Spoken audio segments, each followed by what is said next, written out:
The message arrived on a Tuesday morning, and it changed everything for humanity. Captain Daniel Price stood on the bridge of the Earth diplomatic vessel Horizon, reading the transmission for the third time. His hands trembled slightly as he held the datapad. The Galactic Council, the governing body of over 8,000 alien civilizations, was officially inviting Earth to join as a full member species. Daniel had spent his entire career preparing for this moment. Humanity had known about alien life for almost 30 years now, ever since the Vexlor made first contact near Mars. Since then, Earth had been in a probationary period, watched and evaluated by the Council to determine if humans were ready to join the greater galactic community. Apparently, they had passed the test.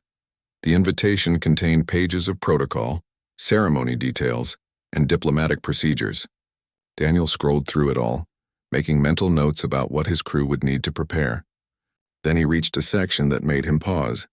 It was titled Cultural Exchange Guidelines and included a peculiar request. All new member species were encouraged to bring examples of their domesticated companion animals to the welcome ceremony. The Council believed this showed a species' capacity for empathy and cross-species cooperation.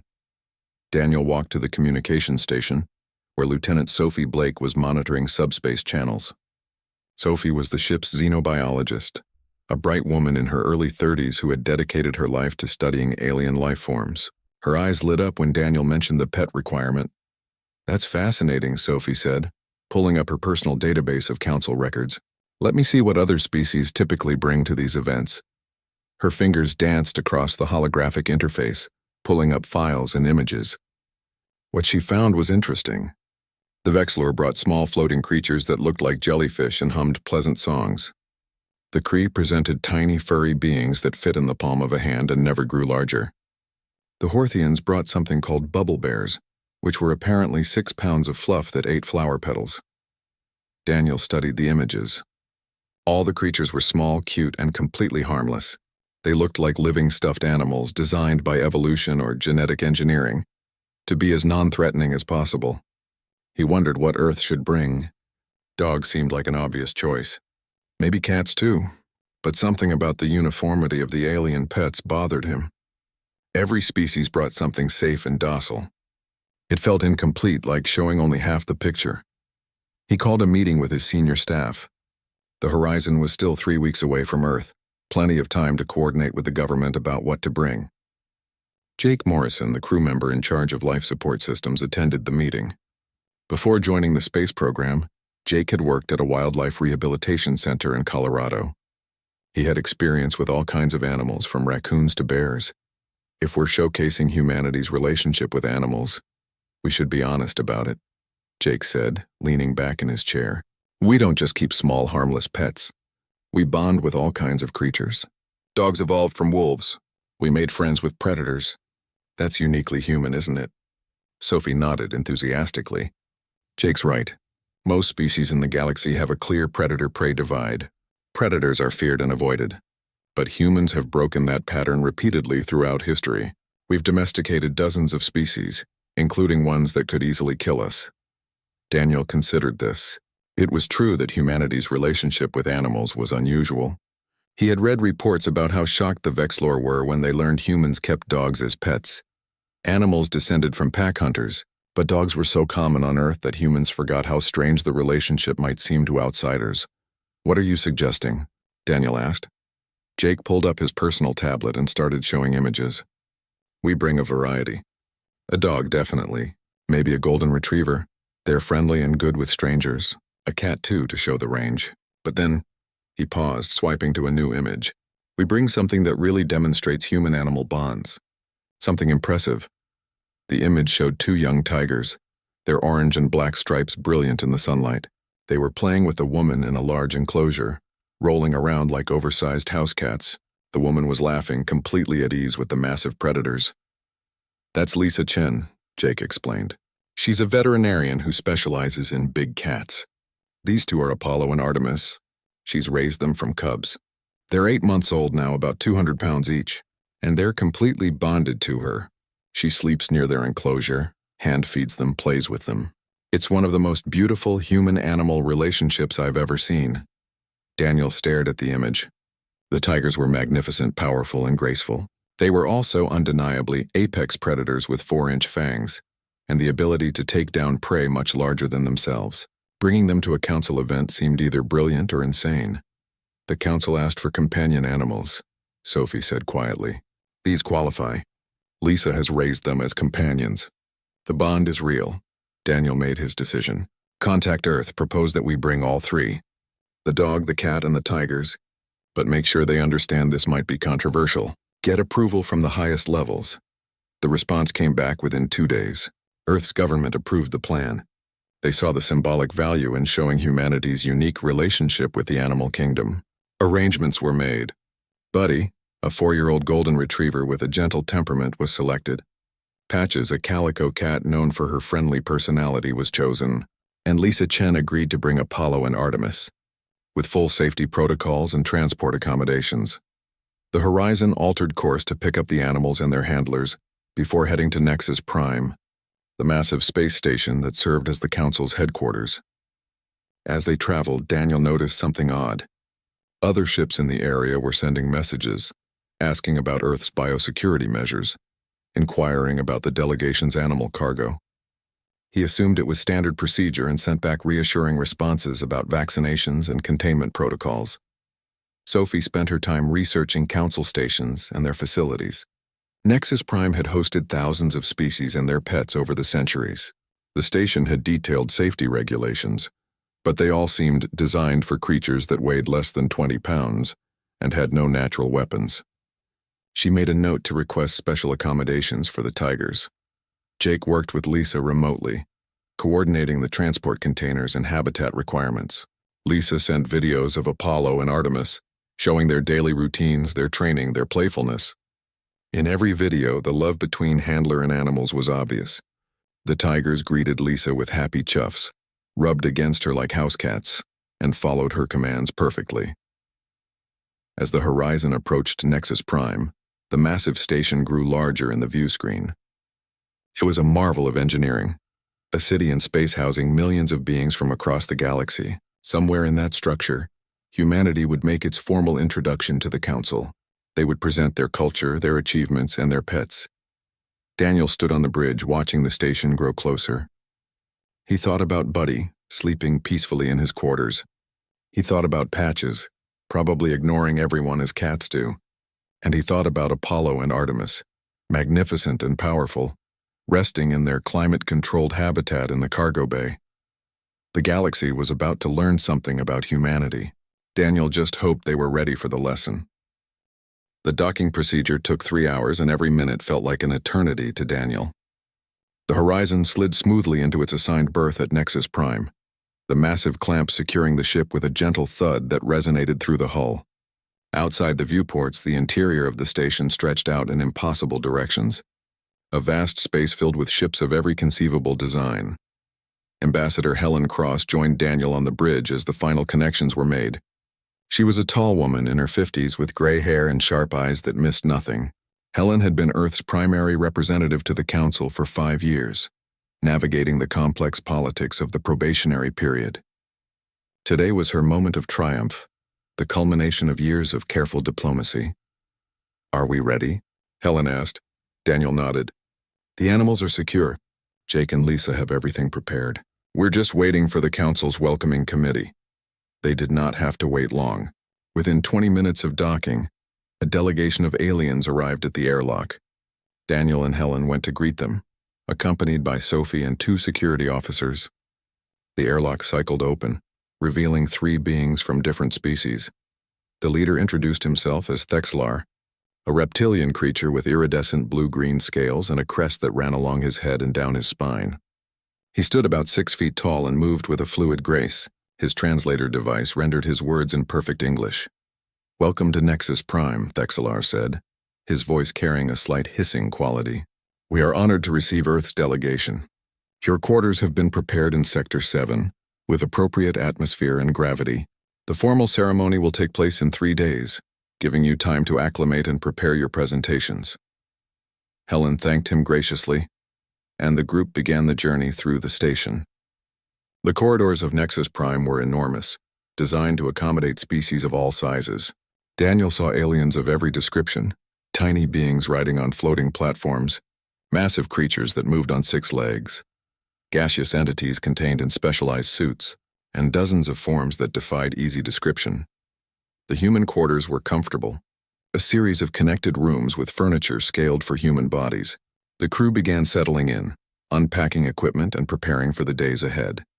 Jake immediately went to check on the animals, making sure they had handled the transition well. Buddy was excited, tail wagging at every new sound. Patches was indifferent, finding a sunny spot by a window and curling up for a nap. Apollo and Artemis were calm in their reinforced habitat, well trained enough to handle the stress of travel. The next 2 days passed in a blur of meetings and preparations. Helen attended formal sessions with various council members, navigating introductions and political pleasantries. Sophie gave presentations on Earth's biosphere and ecosystem diversity. Daniel coordinated logistics and security. It was on the second day that the misunderstanding began.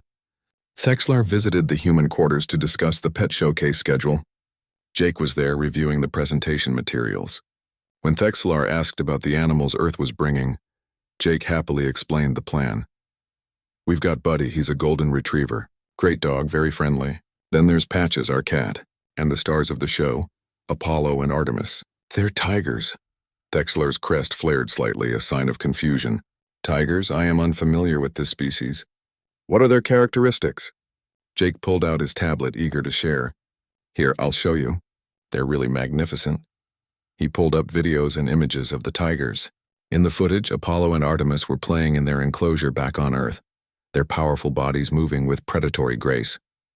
In one clip, Lisa was with them and Apollo playfully knocked her down, then licked her face with his massive tongue. In another, Artemis was gnawing on a large bone, her jaws crunching through it easily. Thexlar went completely still. On his species, this was a sign of extreme stress or fear. His crest flattened against his head and his inner eyelids closed partially.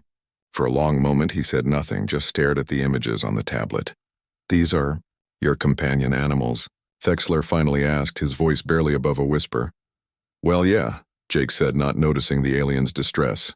"I mean, they're definitely more work than Buddy or Patches, but the bond Lisa has with them is incredible. She's raised them from cubs. They trust her completely.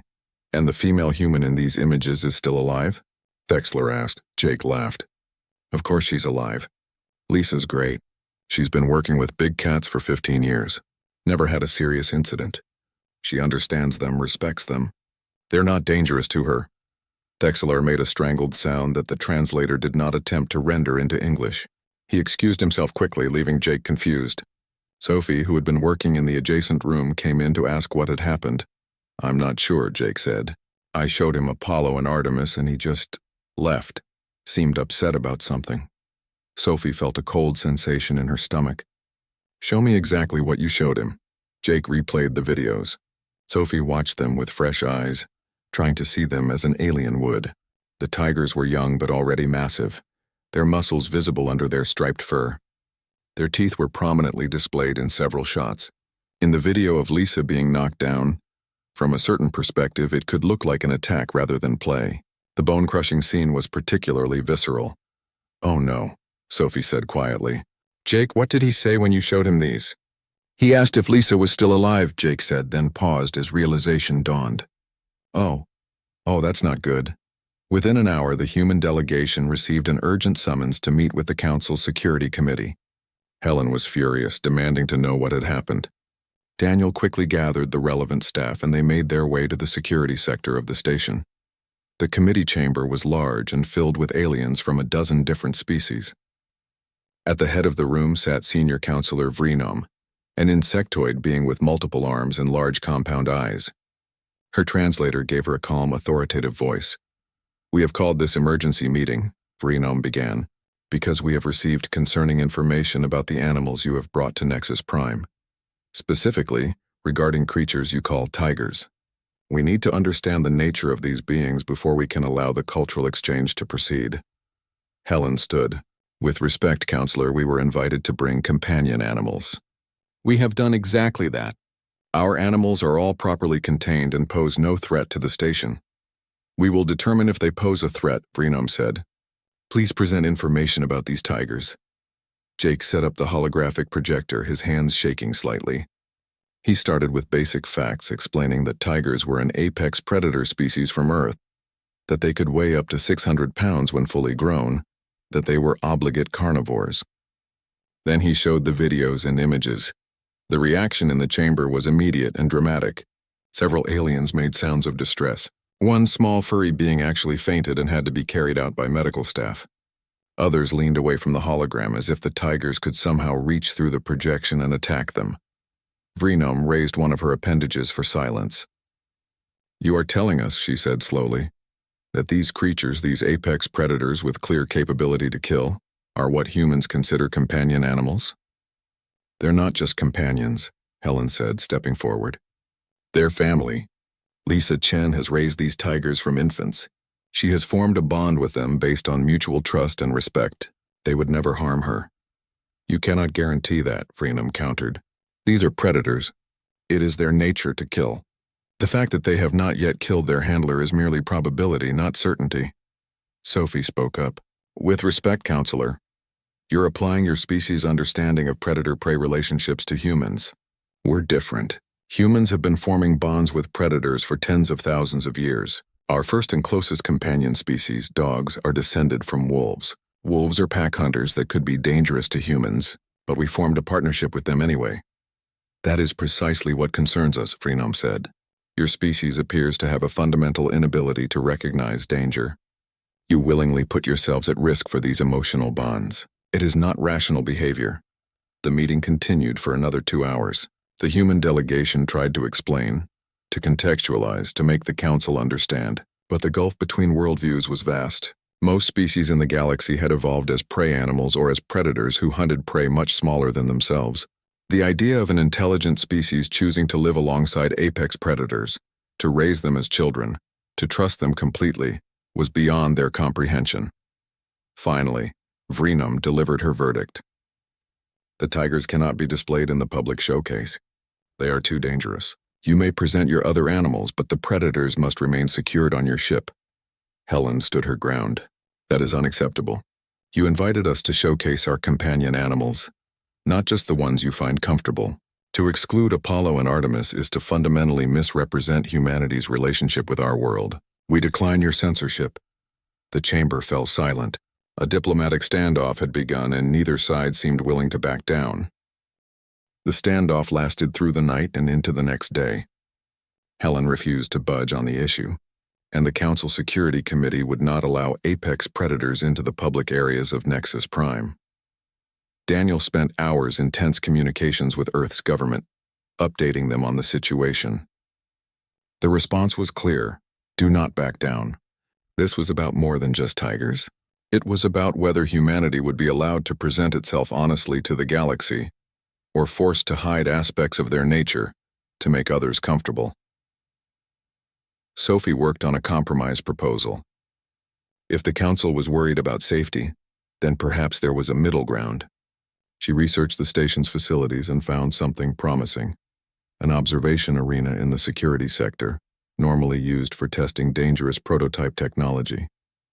It had reinforced walls, energy shields, and viewing galleries protected by multiple layers of safety systems.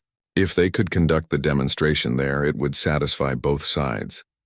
She presented the idea to Helen, who immediately took it to Vrenom. The negotiations resumed with new energy. The council debated for hours about the proposal.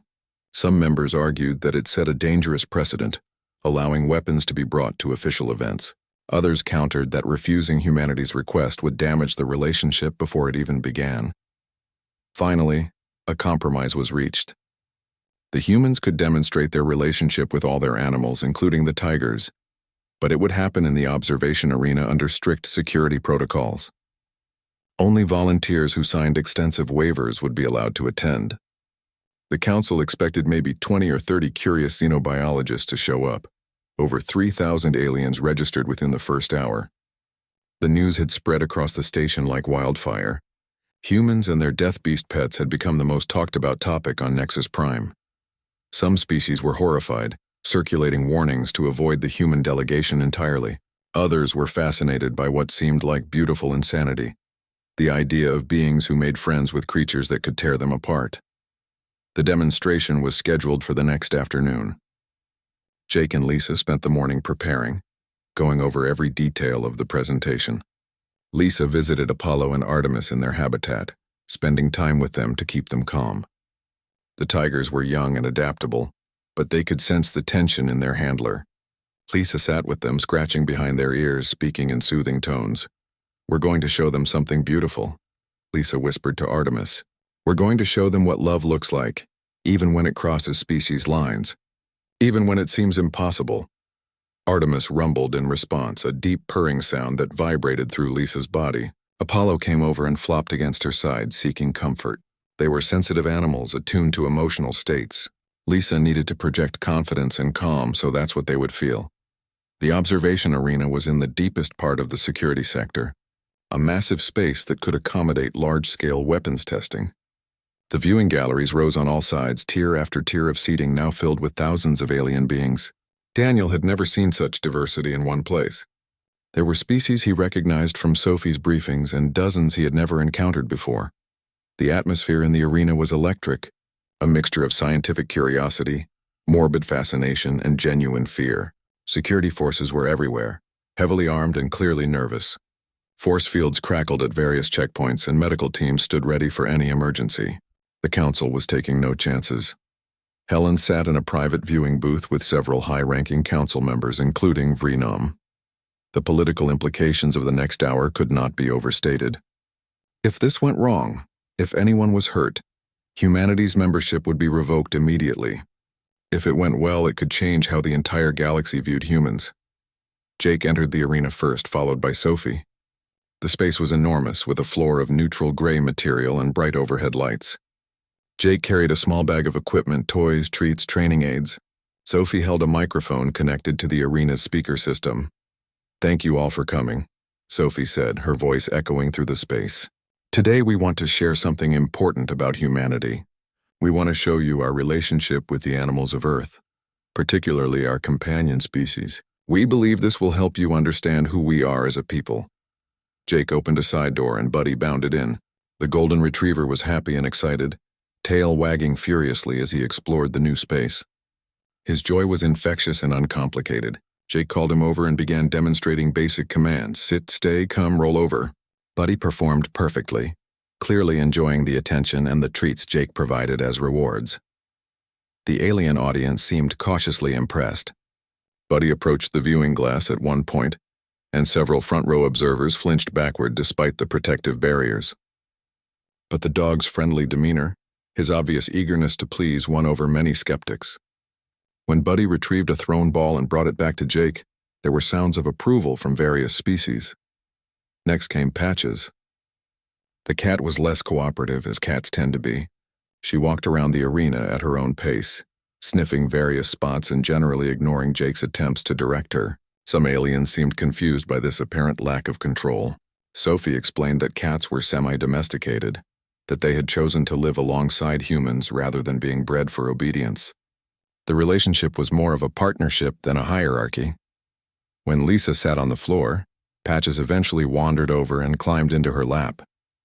The loud purring sound filled the arena through the microphone. Lisa stroked the cat's fur, and Patches kneaded her paws contentedly against Lisa's legs. It was a simple moment of affection, but it demonstrated the bond clearly enough. Then Jake and Sophie cleared the arena. Lisa stood alone in the center of the vast space, looking small and vulnerable. The audience noise dropped to absolute silence. Everyone knew what was coming next. The tension was almost unbearable. Two handlers wheeled in a reinforced transport container, roughly 10 feet long and 6 feet wide. It was made of steel and transparent aluminum, designed to hold large, dangerous animals during transport. Every security weapon in the arena trained on that container. Lisa could see the green targeting lasers dancing across its surface. She walked to the container calmly, her movements steady and confident. She had done this 1,000 times before. The lock mechanism was simple, a series of heavy latches designed for her to open from the outside. She began undoing them one by one, and each click seemed to echo through the silent arena. The last latch opened. Lisa pulled the door wide. For a moment, nothing happened. Then Apollo emerged first, his massive form unfolding from the container. He was followed immediately by Artemis. The two tigers stepped onto the arena floor and stretched, their muscles rippling under orange and black striped fur. Several aliens in the audience made sounds of distress. One being near the front began a high-pitched keening that its translator did not even attempt to convert to words. A medical team moved forward to assist, but the alien waved them off, too transfixed to look away. The tigers were magnificent and terrifying in equal measure. Apollo was slightly larger, with broader shoulders and a more masculine build. Artemis was sleeker but no less powerful. Both stood nearly 4 feet tall at the shoulder. Their movements were fluid and purposeful, the walk of apex predators who had never known fear. Lisa stood 30 feet away from them, waiting. She did not call out or make sudden movements. She simply stood there, calm and patient. This was a critical moment. The tigers were in a strange environment, surrounded by unfamiliar sounds and smells. They could choose flight or fight, fear or trust. Apollo looked at Artemis, and some silent communication passed between them. Then together they began walking toward Lisa. The audience held its collective breath. 3,000 beings watched as two apex predators closed the distance to a human female who weighed perhaps 130 pounds. Apollo reached her first. He sniffed her hand, then rubbed his massive head against her palm. Artemis circled around and pressed against Lisa's other side. And then, in a gesture that made several aliens gasp in shock, Apollo flopped onto his back at Lisa's feet, exposing his vulnerable belly. Lisa knelt down between them. She scratched Apollo's exposed stomach with one hand, while stroking Artemis's head with the other. The tigers made a sound, a deep rumbling that resonated through the arena's floor and walls. It was purring, the same sound Patches had made, but 100 times more powerful. "This is trust," Lisa said, her voice amplified through the arena speakers. "This is what it means to bridge the gap between species. Apollo and Artemis could kill me in seconds. Their jaws can crush bone. Their claws can tear through flesh. But they choose not to, because they love me. And I love them." She stood up and the tigers rose with her. For the next 15 minutes, Lisa demonstrated their bond. She played with them using large toys, thick ropes they tugged with enthusiasm, massive balls they batted around the arena. She showed their training, calling out commands that the tigers followed perfectly. Sit, down, stay, come. The same commands Buddy had followed, performed by creatures 100 times more dangerous. The demonstration ended, but its impact was only beginning. As the alien audience filed out of the observation arena, the conversations were animated and intense. Daniel watched from the viewing gallery as groups of beings clustered together, their translators working overtime to convert the rapid exchanges of ideas and reactions. Sophie immediately began receiving messages from xenobiologists across the station. They wanted data, recordings, detailed analysis of what they had just witnessed. Several universities were already drafting research proposals to study human-animal bonding. The phenomenon was unprecedented in the Council's records, and the scientific community was eager to understand it. Helen met with Council leadership in the hours following the event. The mood in those meetings was complex. Some Council members were impressed, even moved by what they had seen. Others remained deeply uncomfortable with the entire situation. All of them recognized that they had seriously underestimated humanity's differences from other Council species. In the human quarters, Lisa sat with Apollo and Artemis in their habitat. The tigers were calm but tired from the stress of the demonstration. They dozed with their heads in Lisa's lap while she stroked their fur and spoke softly to them. Jake brought her food and water, knowing she would not leave them until she was certain they were settled. "You did amazing out there," Jake said. "Everyone's talking about it. I think we really got through to them." Lisa smiled tiredly. "I hope so. But I also hope they understand it's not just about training or control. It's about relationship. Apollo and Artemis aren't my pets. They're not my possessions. They're my family." Over the next day, the full scope of the demonstration's impact became clear. News of the event spread beyond Nexus Prime, transmitted across the vast network of Council worlds. Within hours, billions of beings across the galaxy were watching recordings of the demonstration. Humans and their death beast pets became the dominant topic of conversation throughout Council space. The reactions varied wildly by species. The Vexler, being somewhat predatory themselves, found the concept interesting but manageable. The Kree, small and prey-like, were universally horrified. Several Kree colonies passed emergency resolutions forbidding humans from bringing predators to their worlds. Other species fell somewhere in between, fascinated and frightened in equal measure. The xenopsychology community released a joint statement. They declared humanity a unique case study in cross-species empathy and risk tolerance in social bonding. The statement noted that while many species formed bonds with other creatures, those bonds typically formed between beings of similar danger levels. Humans were the only known species to routinely and successfully form deep emotional attachments to creatures that could easily kill them. But not everyone was supportive. A faction led by the Zeltharian delegation filed a formal complaint with the Council. They argued that bringing apex predators to Nexus Prime, even under controlled conditions, violated the spirit of the cultural exchange. The Zeltharians proposed new regulations that would restrict what animals any species could bring to future Council events, with specific prohibitions on predators above a certain size and danger level. The proposal sparked fierce debate. Some Council members supported it, seeing it as a reasonable safety measure. Others opposed it, arguing that it was discriminatory toward humanity specifically. The debate became heated enough that a full Council assembly was called to address the issue. Helen spent the night before the assembly preparing her speech. She knew this was a pivotal moment. How the Council responded to this challenge would define humanity's place in the galactic community for generations to come.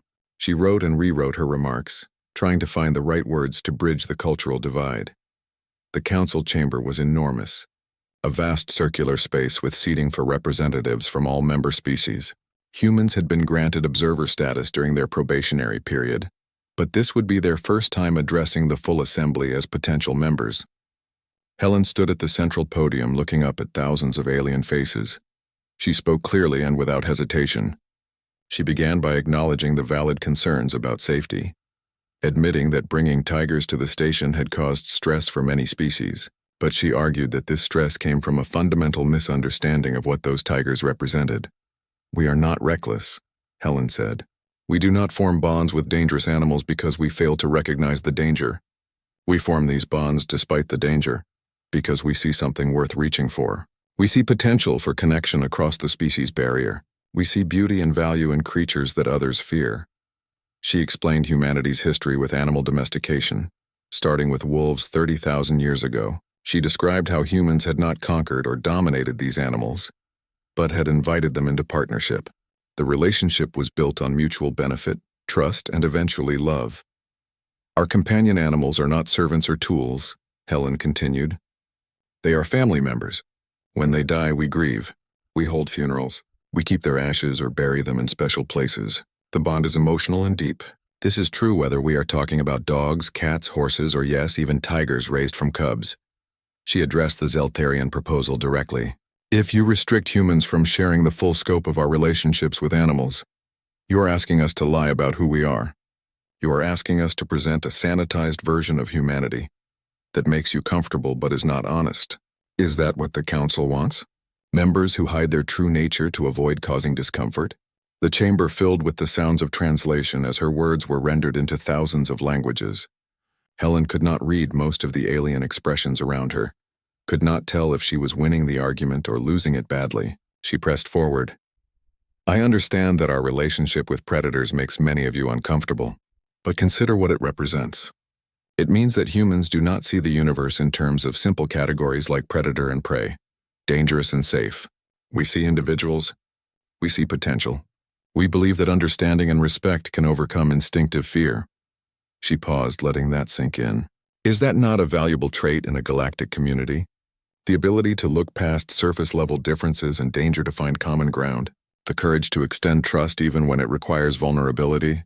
Helen yielded the podium and the debate continued. Various council members spoke, some in support of humanity's position, others maintaining their objections. The arguments went on for hours, covering everything from legal precedents to philosophical questions about the nature of civilization and domestication. Then something unexpected happened. Councillor Plix, the small mammalian being who had attended the demonstration, requested the floor. Plix was not a senior member of the council and rarely spoke in full assemblies. His request was granted more out of curiosity than anything else. Plix walked slowly to the podium. He was small enough that he had to be lifted by a platform to reach the speaking position. His voice rendered through his translator was soft and trembling, but every word carried clearly through the chamber's speakers. I was at the demonstration. Plix began. I saw the tigers. I was terrified. My species evolved on a world where we were prey. We were hunted. We built our civilization in hiding, learning to avoid predators through stealth and fear. That is our history. That is our nature. The chamber was absolutely silent. Plix continued, his voice growing stronger. When I saw those tigers, every instinct I have screamed at me to run. They were death incarnate, perfectly designed killing machines. And the human stood there, tiny and vulnerable, surrounded by fangs and claws. I thought I was about to witness a tragedy. Plix paused, and when he spoke again, his voice carried wonder. But then I saw something I have never seen before. I saw the tigers look at her with what I can only describe as love. I saw trust so complete that the tigers exposed their most vulnerable parts to her. And when Ambassador Cross asked if I wanted to approach the barrier, I was terrified. But I did it anyway. He described the moment when he had extended his small paw through the force field gap, how Apollo had sniffed it and then pressed his massive head against Plix's hand. I felt his warmth. I felt his power. But I also felt his gentleness. He could have bitten my hand off without effort. Instead, he was as careful with me as I would be with a newborn child of my own species. Tears were visible on Plix's face now. In that moment, I understood something profound. These humans have done something my species never dreamed possible. They looked at predators and did not just conquer them or avoid them. They made family out of them. They saw past the teeth and claws to the individual beings beneath. Plix turned to address the assembly directly. My species lives in fear. We have always lived in fear. It has kept us alive, but it has also limited us. We cannot imagine trust with predators because we cannot imagine seeing them as anything but threats. But humans can. Humans do. His voice grew firmer, more insistent. What the Zeltharians propose is that we punish humans for being different from us. We want them to hide this aspect of their nature because it makes us uncomfortable. But is that not precisely the kind of prejudice the Council was founded to overcome? Are we not supposed to celebrate diversity, not suppress it? The celebration in the human quarters lasted well into the station's night cycle. The crew of the Horizon gathered together, sharing food and drinks from Earth, recounting the events of the past few days with a mixture of relief and disbelief. They had come to Nexus Prime hoping for acceptance, but none of them had imagined the journey would be so dramatic. Helen sat with a glass of wine, surrounded by her team. Her formal demeanor had softened in the private space, and she allowed herself to truly relax for the first time in days. Daniel joined her, raising his own glass in a quiet toast. "To the tigers," Daniel said with a smile. "Who would have thought 2 young cats would be the key to galactic diplomacy?" "Not cats," Lisa corrected from across the room where she sat with Jake and Sophie. "Tigers, there's a difference." But she was smiling too. Apollo and Artemis were resting comfortably in their habitat, unaware that they had become the most famous animals in the galaxy. Sophie was already receiving messages from research institutions across Council space. Universities wanted to send teams to Earth to study human-animal relationships in natural settings. Zoos and conservation centers were asking about exchange programs. Some species were even inquiring whether domestication of their own predators might be possible, wondering if humans could teach them the techniques. "It is going to be a long process," Sophie said, reading through the requests. "Most of these species have fundamental differences in psychology that might make what we do impossible for them. But some might be able to learn. The Vexler, for instance. They are predatory enough to understand hunting, but social enough to form bonds. They might be able to work with some of their world's creatures." Jake was more interested in the immediate future. "So what happens now? We are official members. Do we get to go home, or are there more ceremonies?" Helen shook her head. "There will be formal induction ceremonies, of course. Exchange of ambassadors, establishment of trade agreements, all the bureaucratic work that comes with joining an interstellar government. But for you and the crew, yes, you can go home. The Horizon is needed back at Earth. We have diplomatic work to do here. But that's my job, not yours." The conversation drifted to lighter topics, but underneath the celebration was a shared awareness that something significant had changed.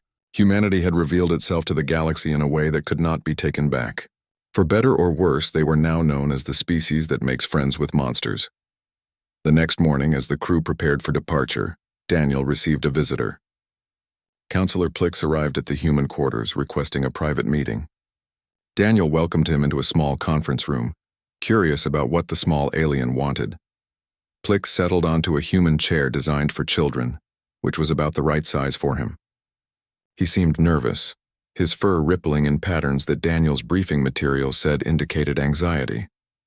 "I wanted to thank you," Plix said quietly. "All of you. What you showed us was important. Not just to the council, but to me personally." Daniel leaned forward. "How so?" Plix was quiet for a moment, gathering his thoughts. "My species has been part of the council for over 2,000 years. In all that time, we have been small and afraid. We contribute to the council through our manufacturing and our arts, but we have never been leaders. We have never been brave. We are too busy being afraid." He looked up at Daniel with his large, dark eyes. "But yesterday when I touched that tiger, I was not afraid. Well, I was terrified, actually. But I did it anyway. That is what bravery is, yes? Not the absence of fear, but acting despite it?" Daniel nodded. "That's exactly what bravery is. And what you did was incredibly brave. That speech you gave in the assembly, that changed minds, that might have been what tipped the vote in our favor." "Perhaps," Plix said, "but I learned the bravery from watching your Lisa. She stands beside tigers every day. She trusts them with her life. If she can be that brave, then I can be brave enough to speak in front of the council. It is not the same level of courage, but it is a start." They talked for a while longer, and when Plix left, Daniel felt a warmth in his chest. The demonstration had not just been about getting humanity accepted into the council. It had shown other species something about themselves, about their own potential for growth and change. Lisa spent her final hours on Nexus Prime with Apollo and Artemis, preparing them for the journey home. The tigers had adapted well to space travel, but she wanted to make sure they would be comfortable for the return trip. As she worked, she talked to them in the soft voice she always used. "You two are famous now," she said, scratching behind Apollo's ears. "People across the galaxy are talking about you. Some are scared of you. Some are amazed by you. But they all know you exist. They all know that humans and tigers can be family." Artemis nuzzled against her, seeking attention. Lisa obliged, running her hands through the tiger's thick fur. These animals had been her life's work, proof that the bonds between species could transcend instinct and fear. She had raised them from tiny cubs, bottle-feeding them when their mother could not, teaching them to trust humans. The relationship was built on thousands of small moments of care and connection. The Horizon departed Nexus Prime on schedule, carrying the crew and their precious cargo back toward Earth. As they pulled away from the station, Daniel stood on the bridge and watched the massive structure recede into the distance. Somewhere in that vast complex, Helen and her diplomatic team were beginning the real work of integration, negotiating treaties and establishing protocols. But the Horizon's mission was complete. They had delivered humanity's message to the galaxy, and that message had been heard. The journey home would take several weeks, but the crew settled into their routines with a sense of accomplishment. Sophie spent much of the trip compiling her notes and recordings from the demonstration. She was writing a comprehensive paper on the event and its implications for xenopsychology. The paper would become one of the most cited works in the field, required reading for anyone studying cross-species relationships. Jake worked on a more personal project. He was creating a documentary about the journey, using footage from the demonstration and interviews with the crew. He wanted people on Earth to understand what had happened, to see how the galaxy had reacted to something humans took for granted. In one interview segment, Jake asked Lisa about her feelings during the demonstration. She thought carefully before answering. "I was not worried about Apollo and Artemis," Lisa said. "I knew they would behave perfectly. They always do. I was worried about whether people would understand. The relationship I have with them is not about dominance or control. It is about mutual respect and love. I was afraid the aliens would only see the danger and miss the beauty." "But they saw it," Jake said. Lisa smiled. "Some of them did. That little counselor Plix, he saw it. When he touched Apollo through that barrier, I saw his whole expression change. He understood in that moment what I had been trying to explain with words. Sometimes you have to feel it to believe it." The Horizon entered Earth's orbit 3 weeks after leaving Nexus Prime. The crew prepared for landing, packing their belongings and saying goodbye to the ship that had been their home for months. Apollo and Artemis were transferred to a specialized transport that would take them directly to their sanctuary, bypassing the usual quarantine procedures thanks to special authorization from the government. As Daniel stood in the landing bay, watching Earth grow larger in the windows, he reflected on the journey.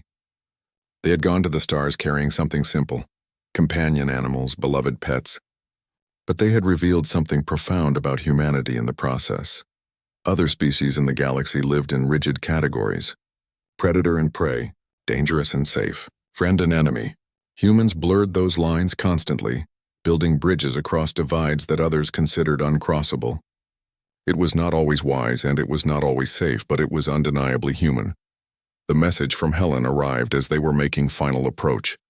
It was brief but meaningful. You did well. All of you. Earth is proud. The Council is interested in exchange programs, including one where human-animal behaviorists might work with other species to improve their relationships with their world's creatures. This is just the beginning. Daniel read the message to the crew over the intercom. There were cheers and applause, but also a quiet satisfaction. They had done their job. They had shown the galaxy who humans were, honestly and completely.